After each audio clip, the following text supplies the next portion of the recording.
settled in on your first night. I actually worked in that office before you. I'm finishing up my last week now, as a matter of fact, so I know it can be a bit overwhelming, but I'm here to tell you there's nothing to worry about. You'll do fine. So let's just focus on getting you through your first week, okay? Let's see. First, there's an introductory greeting from the company that I'm supposed to read. It's kind of a legal thing, you know. Welcome to Freddy Fazbear's Pizza, a magical place for kids and grown-ups alike, where fantasy and fun come to life. Fazbear Entertainment is not responsible for damage to property or person. Upon discovering that damage or death has occurred, a missing person report will be filed within 90 days or as soon as property and premises have been thoroughly cleaned and bleached and the carpets have been replaced. Blah, blah, blah. Now, that might sound bad, I know, but there's really nothing to worry about. The animatronic characters here do get a bit quirky at night, but do I blame them? No. If I were forced to sing those same stupid songs for 20 years and I never got a bath, I'd probably be a bit irritable at night too. So remember, these characters hold a special place in the hearts of children and we need to show them a little respect, right? Okay. So just be aware, the characters do tend to wander a bit. They're left in some kind of free roaming mode at night. Something about their servos locking up if they get turned off for too long. They used to be allowed to walk around during the day too, but then there was the bite of 87. Yeah, it's amazing that the human body can live without the frontal lobe, you know? Now, concerning your safety, the only real risk to you as a night watchman here, if any, is the fact that these characters, if they happen to see you after hours, probably won't recognize you as a person.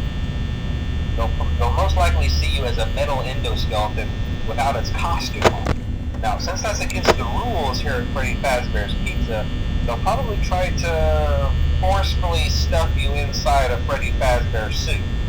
Now, that wouldn't be so bad if the suits themselves weren't filled with cross beams, wires, and animatronic devices, especially around the facial area. So you can imagine how having your head forcefully pressed inside one of those could cause a bit of discomfort and death. The only parts of you that would likely see the light of day again would be your eyeballs and teeth that pop out the front of the mask. Yeah, they don't tell you these things when you sign up. But hey, first station of the breeze. I'll chat with you tomorrow.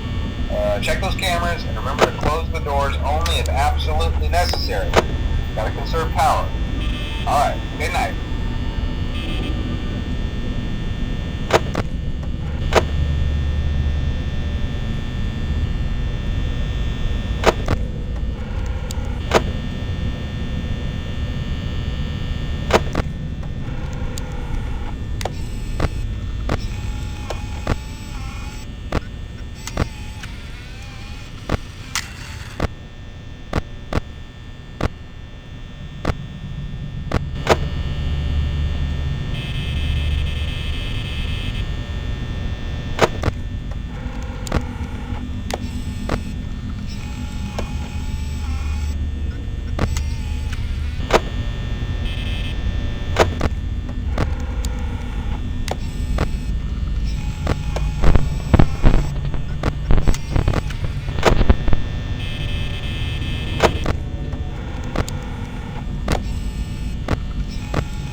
if you're hearing this and you made it to day 2, congrats.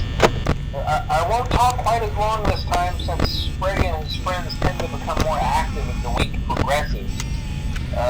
It might be a good idea to peek at those cameras while I talk, just to make sure everyone's in their proper place, you know. Interestingly enough, Freddy himself doesn't come off stage very often. I've heard he becomes a lot more active in the dark, though, so hey, I guess that's one more reason not to run out of power, right? I also want to emphasize the importance of using your door lights.